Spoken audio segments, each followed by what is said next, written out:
Bismillahirrahmanirrahim. Assalamualaikum warahmatullahi wabarakatuh. Alhamdulillahirabbil alamin. Salatu wassalamu ala Rasulillah, amma ba'd. Alhamdulillah, segala puji bagi Allah, Tuhan semesta alam, yang telah memberikan nikmatnya kepada kita semua. Salam dan salawat semoga tetap tercurahkan kepada Nabiullah Nabi Muhammad sallallahu alaihi wasallam. Lanjut saja ya. Pertama-tama perkenalkan, nama saya Rahmat Hidayah, mahasiswa dari STAI Al-Azhar Goa, jurusan Ekonomi Syariah, semester 2. Dan tujuan saya untuk membuat video ini itu untuk menyelesaikan salah satu tugas yang diberikan oleh dosen kami, yaitu Dr. Zainab Abdullah LC/MTHI. Dan adapun mata kuliahnya yaitu ilmu hadis. Pada kesempatan kali ini saya akan membawakan suatu materi atau pembahasan, yaitu tentang sejarah dan perkembangan hadis. Yang pertama yaitu ada hadis pada masa Rasulullah Sallallahu Alaihi Wasallam. Jadi kalau kita berbicara hadis pada masa Rasulullah Sallallahu Alaihi Wasallam, itu berarti kita berbicara tentang awal mulanya, awal pertumbuhan hadis. Maka dalam uraiannya itu akan terkait langsung dengan pribadi Rasulullah Sallallahu Alaihi Wasallam, itu sebagai sumber hadis. Rasulullah Sallallahu Alaihi Wasallam itu membina umatnya itu selama 23 tahun. Dan masa ini itu juga merupakan kurun waktu turunnya wahyu dan sekaligus diwujudkannya hadis. Sedangkan wahyu yang diturunkan oleh Allah Subhanahu wa taala kepada Nabi sallallahu alaihi wasallam itu dijelaskan melalui perkataan atau aqwal, perbuatan atau af'al, dan penetapan atau takrir, sehingga apa yang didengar, apa yang dilihat dan disaksikan oleh para sahabat itu merupakan pedoman bagi amaliyah dan ubudiyah mereka. Rasulullah Sallallahu Alaihi Wasallam merupakan satu-satunya pedoman bagi para sahabat, karena Rasulullah Sallallahu Alaihi Wasallam itu memiliki sifat kesempurnaan dan keutamaan selaku sebagai Rasulullah Allah Subhanahu Wa Taala yang berbeda dengan manusia lainnya. Dan adapun satu keistimewaan pada masa tersebut yang dimana yang membedakannya adalah umat Islam itu secara langsung menerima hadis dari Rasulullah Sallallahu Alaihi Wasallam. Dan pada saat itu juga Allah Subhanahu Wa Taala menurunkan Al-Quran serta mengutus Nabi Muhammad Sallallahu Alaihi Wasallam itu sebagai utusan untuk umat manusia. Kedudukan Nabi yang demikian itu secara otomatis akan menjadikan semua perkataan, semua perbuatan dan takrirnya itu akan menjadi referensi atau contoh bagi para sahabat, yang dimana para sahabat itu akan secara aktif akan mengikuti dan bertanya tentang segala sesuatu itu kepada Nabi, baik yang mereka tidak ketahui, baik itu urusan di dunia maupun urusan akhirat. Oleh karena itu, dalam hal ini Nabi itu menyampaikan hadisnya itu berada di tempat yang berbeda-beda. Terkadang Nabi menyampaikan hadisnya itu biasanya itu di masjid, di rumah mereka masing-masing atau di rumahnya, di pasar, di tempat keramaian, atau bahkan ketika ia dalam keadaan perjalanan atau bermukim. Dan ada beberapa cara Nabi menyampaikan hadis kepada para sahabat, yaitu yang pertama ada melalui para jamaah pada pusat pembinaan atau yang disebut dengan majelis ilmi.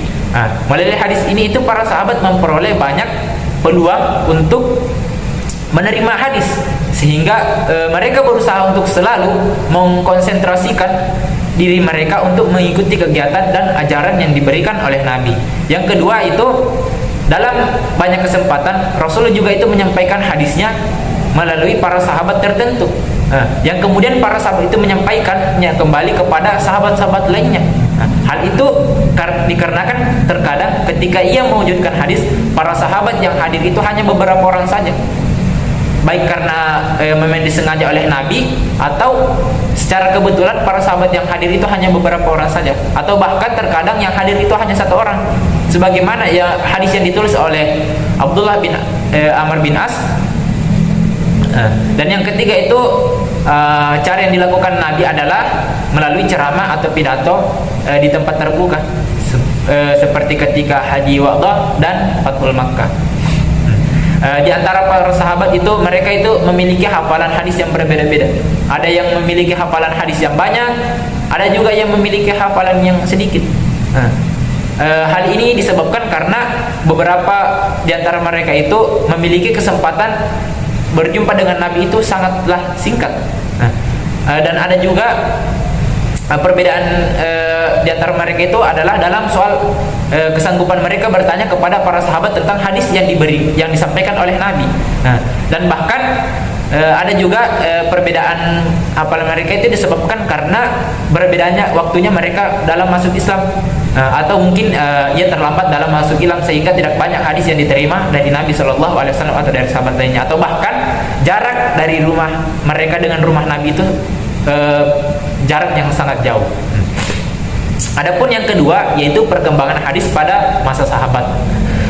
Pada masa sahabat, perkembangan hadis itu merupakan salah satu perkembangan hadis, khususnya pada masa Khulafaur Rasyidin, yaitu Abu Bakar As-Siddiq, Umar bin Khattab, Utsman bin Affan, dan Ali bin Abi Thalib. Sehingga pada masa ini itu dikenal dengan masa sahabat yang besar, dan periode ini itu juga dikenal dengan at-tasabun wal iklal min ar-riwayah, yaitu periode yang membatasi hadis dan menyelidiki riwayat. Hal ini disebabkan karena para sahabat pada masa itu lebih mencurahkan perhatiannya kepada pemeliharaan dan penyebaran Al-Quran. Dan hal itu menyebabkan sedikitnya perhatian terhadap periwayatan hadis. Bahkan mereka berusaha untuk bersikap hati-hati dalam meriwayatkan hadis. Dan sikap kehati-hatian dan usaha untuk membatasi periwayatan hadis itu yang dilakukan oleh para sahabat itu dikarenakan karena mereka khawatir akan terjadinya kekeliruan dan kebohongan atas nama Rasulullah Sallallahu Alaihi Wasallam, karena hadis itu merupakan sumber ajaran yang kedua setelah Al-Quran.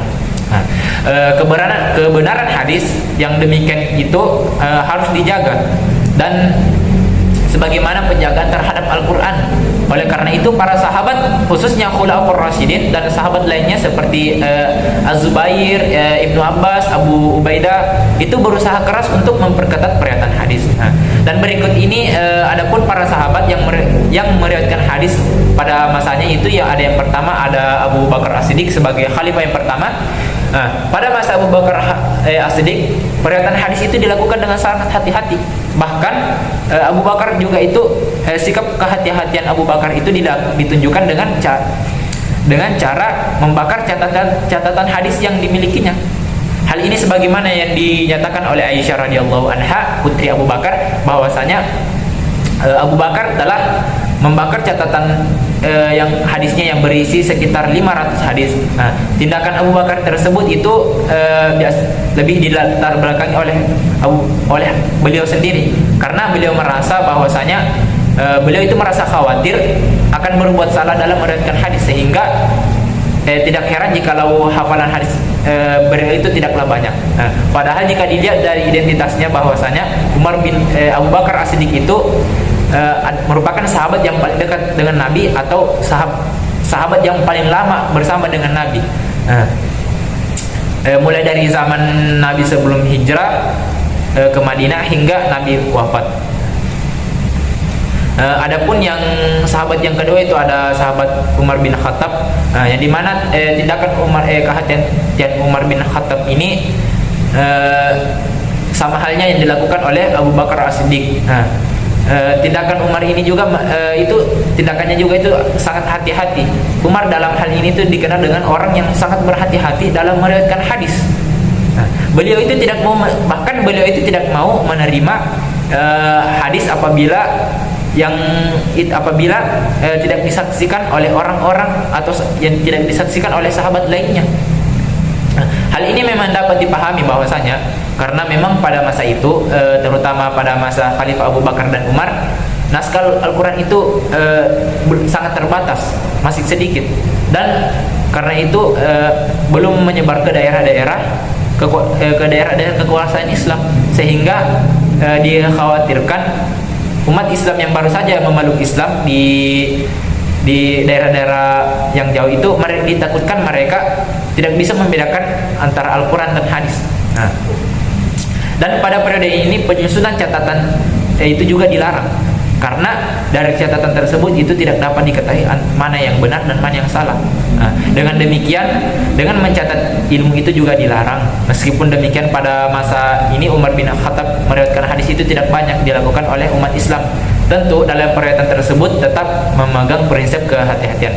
Adapun khalifah yang ketiga yaitu ada Utsman bin Affan. Dan dimana pada masa Utsman bin Affan periwayatan hadis itu dilakukan dengan sangat hati-hati, sama seperti dengan khalifah sebelumnya. Hanya saja usaha yang dilakukan oleh Utsman bin Affan itu tidaklah setegas yang dilakukan oleh Umar bin Khattab. Meskipun Utsman bin Affan itu menyampaikan melalui khutbahnya, beliau menyeru bahwasanya agar umat Islam itu selalu berhati-hati dalam meriwayatkan hadis. Namun di zaman itu kegiatan umat Islam dalam meriwayatkan hadis itu telah banyak, itu lebih banyak dibandingkan dengan para sahabat sebelumnya.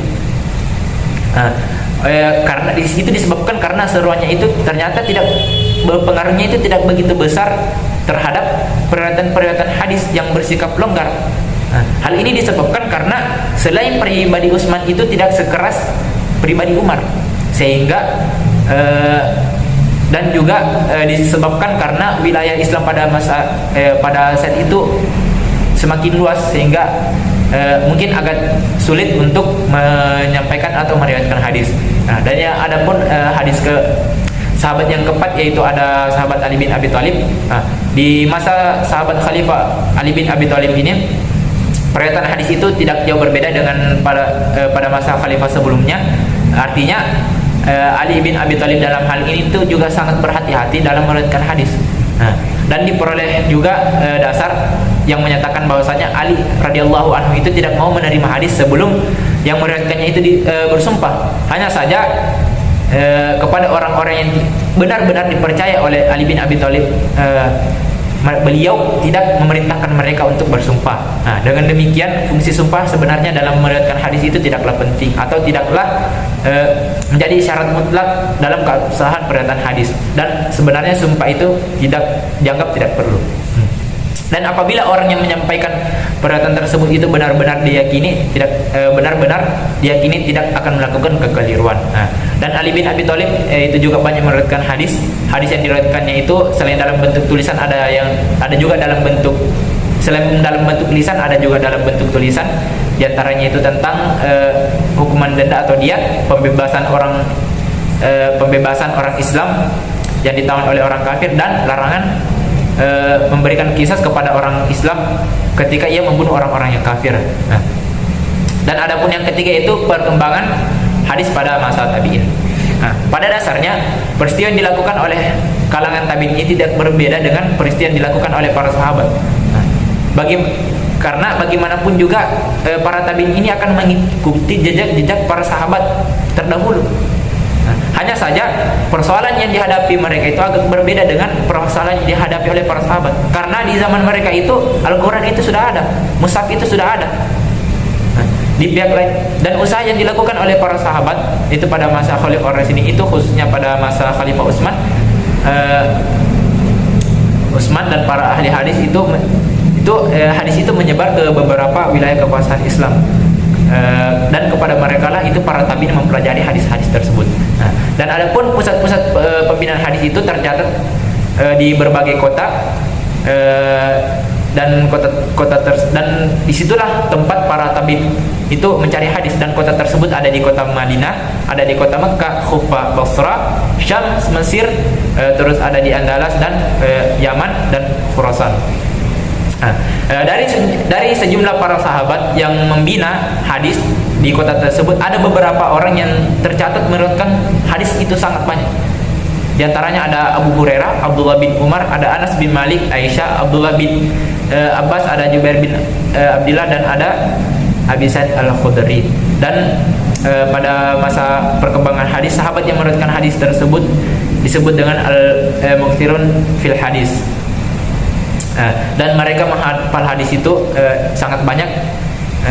Di antaranya ada Abu Hurairah yang meriwayatkan hadis sebanyak 5.374 hadis atau 5.364 hadis. Ada Abdullah bin Umar yang meriwayatkan hadis sebanyak 2.630 hadis. Ada juga Anas bin Malik yang meriwayatkan hadis sebanyak 2.000 276 atau 2236 hadis. Ada juga Aisyah istri Nabi yang meriwayatkan hadis sebanyak 2210 hadis. Ada juga Abdullah bin Abbas yang meriwayatkan hadis sebanyak 1660 hadis. Ada juga Zabir bin Abdullah yang meriwayatkan hadis sebanyak 1540 hadis, dan yang terakhir yaitu Said Al-Khudri yang meriwayatkan hadis sebanyak 1170 hadis.